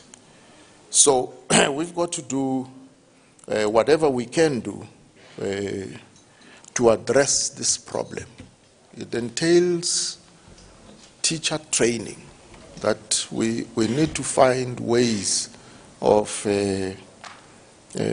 providing teacher training colleges and aim to a point where the system can reproduce itself. It then would have resolved the problem. ECD centers in the African communities, ECD centers are all, without exception, staffed by wonderful, big-hearted, loving old ladies who give these children lots and lots of love and nothing more. But in a country like Finland, ECD teachers hold 7-year tertiary qualifications. That's where the difference comes in. And as Dr. Mampile Rampile indicated, the child at birth is a responsibility of the Department of Health. And then they go into ECD, they are then passed on to social development. And then they enroll at the school and they are passed on to the Department of Basic Education. And so there's a need to get an interministerial approach on how to deal with this child from birth to at least 4 or 5 years. I visited an ECD center in Italy, in a place called Reggio Emilia. And I was struck by how these ECD centers are designed. 3-year-olds have their own desks, and they are provided with party. And so they look at you and fashion something there which they believe is you. And they put it on the desk. And a light, a strobe light is shown on this object, which then is reflected on a screen. And this child at that age knows that this reality on this screen was created by me. So I'm a creator. And if this child positions herself at a certain angle to the light, she actually becomes part of that reality that she created. And so it makes them to think laterally at a very early age. And in this day of the fourth industrial revolution, we all know, I mean, people of my generation, if we buy a gadget, we have to read the manual. We have to go through the manual to try and understand how it works. But if there's a little one there, you give it to the little one, they crack it within minimum time. And they know all the applications. And so it means that with a bit of effort and focus, we can get the younger ones into this modern technology and to grow up as techno-savvy children, rather than for us to wait until they suffer from a phobia of new things. Because at that point, it's a struggle to get them to understand how these modern gadgets work. So the education system, if you take universities, I mean, they were places for reflection, like the monasteries and so on. And now, in the world of today, where there's need for us to ensure that, you know, our kids who get into this fourth industrial revolution, because we have so many workers who are going to be laid off at some point, I think they should not go into robotics, because we actually don't need robots. They must come up with you know, designs that will serve to make life easy for us as Africans. Many years ago, I think it was in the year 1591, the tailor of thought he could fly. And he saw birds, he looked at birds, and was convinced that this is doable. And since he was a tailor, so he also designed wings and so on, flapping wings for himself, and went up to the roof of a building and tried to fly. Sadly, he fell on his face and died. This is 1591. And later in the 30s, 1930s, many centuries later, the German poet Bertolt Brecht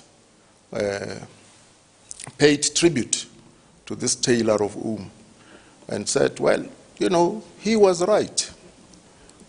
He was right. Men can fly, because in 1930s there were fly machines. Men could fly, but not exactly.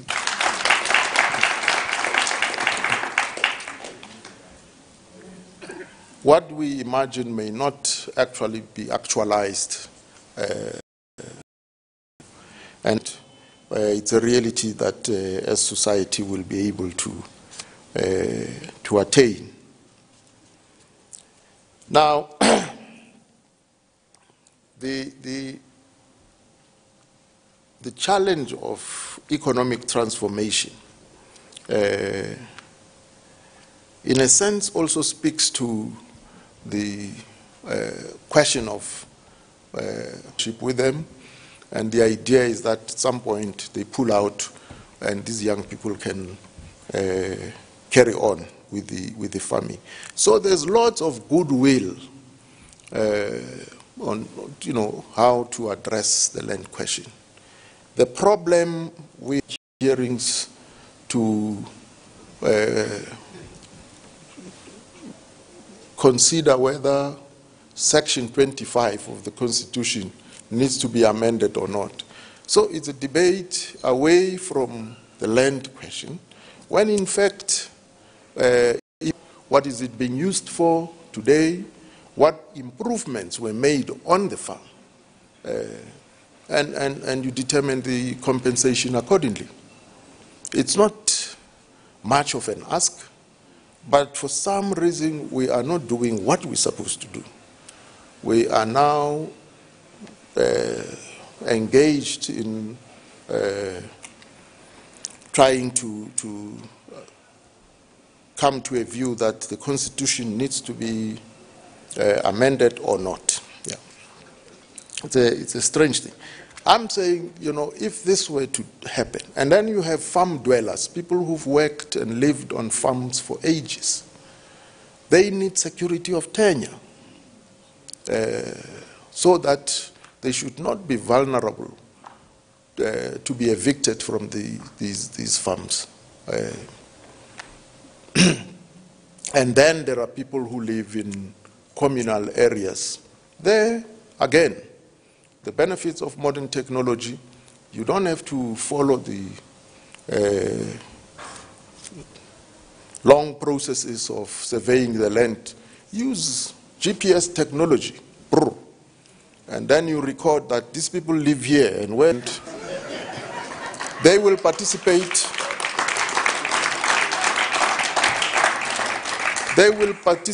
as people who have an asset in their households. So I think that would change the status of millions of South Africans if we were to do just those things. Then, of course, the middle class, we have a middle class that is bulged because of democracy. And these are people who are very vulnerable because they are credit-worthy. To explain my point here, let's go back to 1994. 1994, all the people who ended up in parliament were earning in the ANC, in the unions, everywhere, 2,000 per month. And then they went to parliament, and their take home when they got to parliament was 15,000. So from gross of 2,000 to take home of 15,000. And then, they were credited with all the banks were issuing them with plastic cards. Within the first 8 months, all of them were in debt. Yeah, all of them, without exception, were in debt. And so the leadership had to convene them and bring tax consultants who could advise them that, look, when you withdraw money, when you have 2,000, which belongs to you, and you withdraw 1,000, and the slip says your balance is 21,000, the 20,000 is not yours. So that had to be explained, that it's an overdraft. You have to repay it.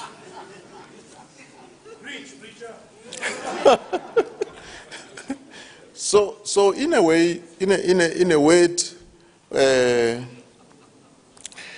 the middle class is credit-worthy and therefore has to service lots of debts at once. And if there's a movement in the interest rate, that movement may push them underwater.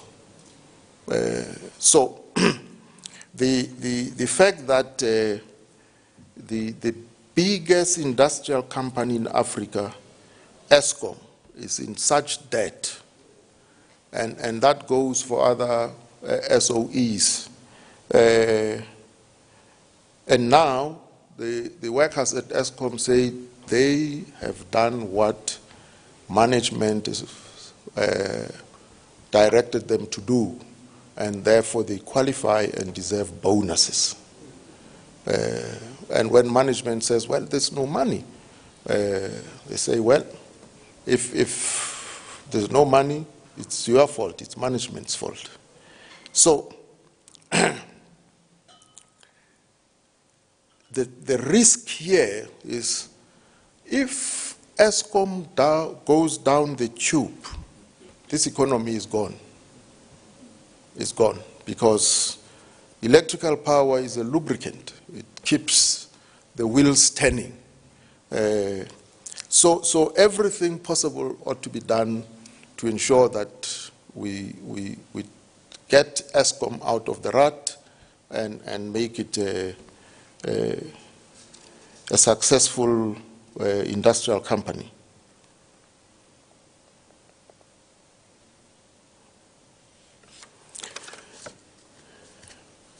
Women participation in the economy is critical, and I think if they hold this title deed, because the title deed is a commercial instrument, that in itself would change their status and empower them to participate in their own right meaningfully in the economy. And that's one of the reasons why we should. I'm always astonished by what happens in the ANC, because the majority of the members of the ANC are women, but they never want to nominate and support each other. If it's time for electing people to serve as leaders, they will nominate the main folk, they will support and vote for the main folk. I don't know how we're going to crack that psychological barrier, how to conscientize them to understand that none but themselves have the ability and qualify to lead in their own right. And it would take a combination of education and conscientization as well as the wherewithal. And of course, the division of labor in the homestead. You know, in prison, we didn't have a basket for dirty linen. So you have two sets of everything, two pairs of socks, pants, shirts, and jackets.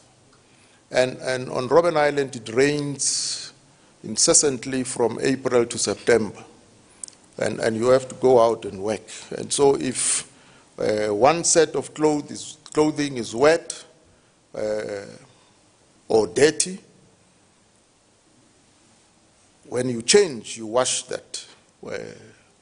So there's no space or basket for dirty washing. So when I came out of prison, I carried on with this, how I was socialized. And my wife says, you want to make me a laughing stock. Why are you doing this to me? So I realized that we are at completely different wavelengths. And so with my first pay, I went and deposited a washing machine. Yeah. To try and, answer that problem, because it's a psychological problem.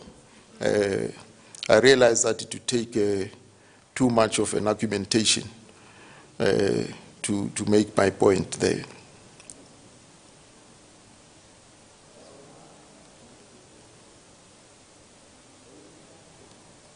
Yeah. So our foundation, the Kgalema Motlanthe Foundation, want to focus on creating dialogue, and we call it dialogue among equals, because for dialogue to be meaningful, we must leave rank outside and have a dialogue among equals. We also focus on education. We are at the moment, we identified 11 schools in the Giyani district of Limpopo where they have limited access to math and science teachers. And so the foundation will employ teachers and science, in science and maths to offer extra classes to the learners in those 11 schools. Initially, we thought we could use church premises to do that. We've since realized that it wouldn't work.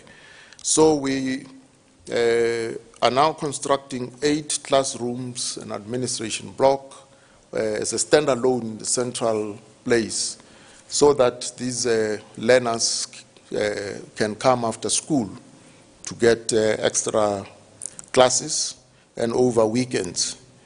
And since it is for extra classes after school, we thought, well, we have the premises, so we are going to introduce music training for the young ones who are in the community, who are neither in school nor in any job, and at least aim to teach them to become first sight readers in staff notation and to play at least one instrument. We thought that would be how we optimize the utilization of the facility. And we've been in discussion with Telkom, who've also said they will join and give training in coding so that these young people can learn that skill as well. Because I think the president spoke about the new dawn, but I think it would be folly of us as civil society to wait for this new dawn to be given content. And so through our own initiatives and the work that we do, we must aim to give content to this new dawn.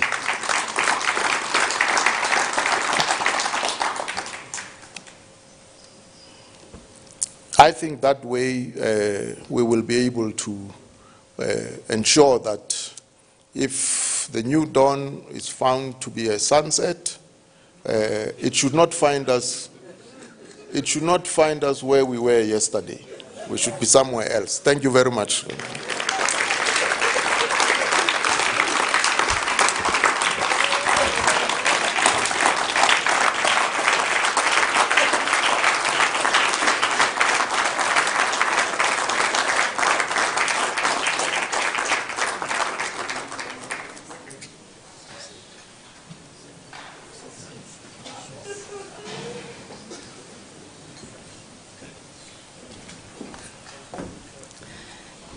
I'd like now to call on the second Vice President of the South African Council of Churches, Ms. Nomasonto Magwaza, to do the vote of thanks. Thank you.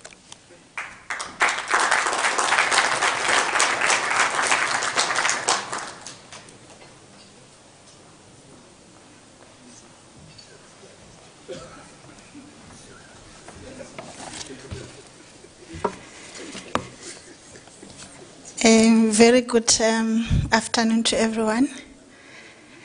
I just want to firstly say that apologies that I was not able to be part of the first days of the convention due to, commitments, but I'm told that everything has been going so well And I just want to say thank you for that. Just firstly to thank our Honorable President Kgalema Motlanthe. Thank you very much.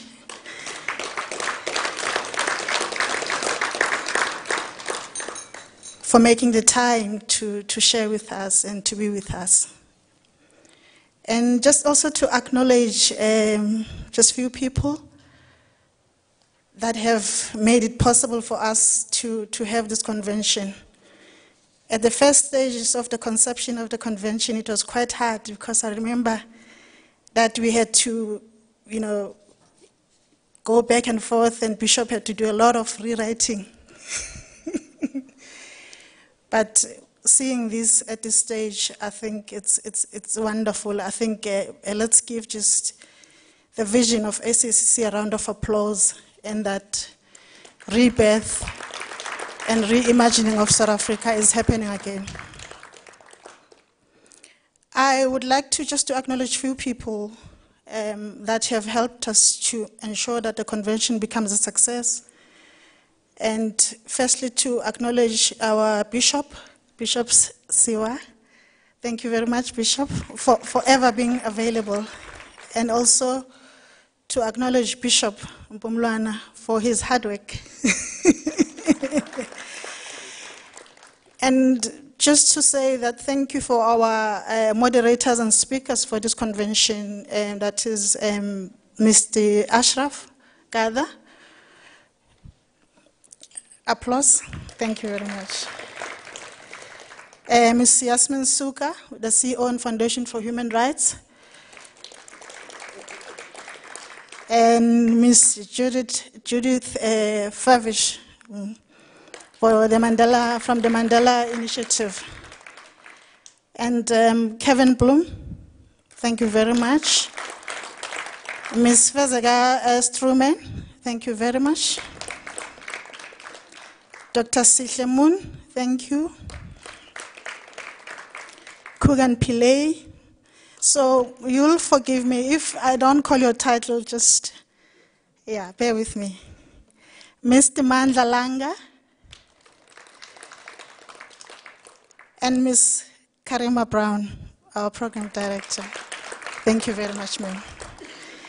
And Elima Gandhi.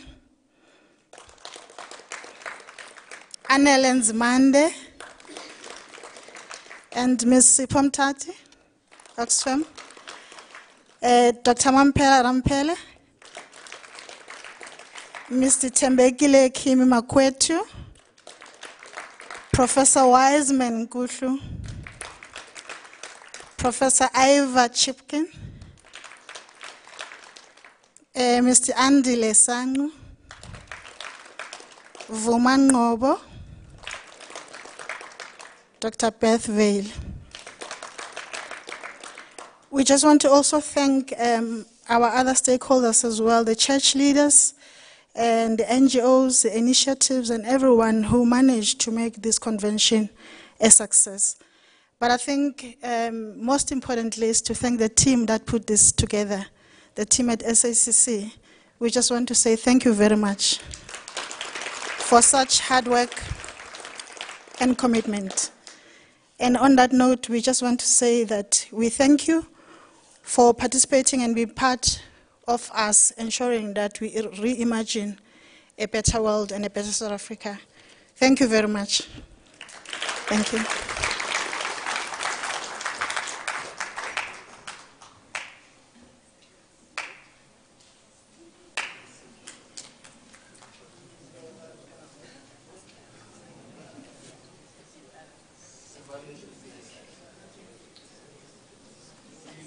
Singayo ipe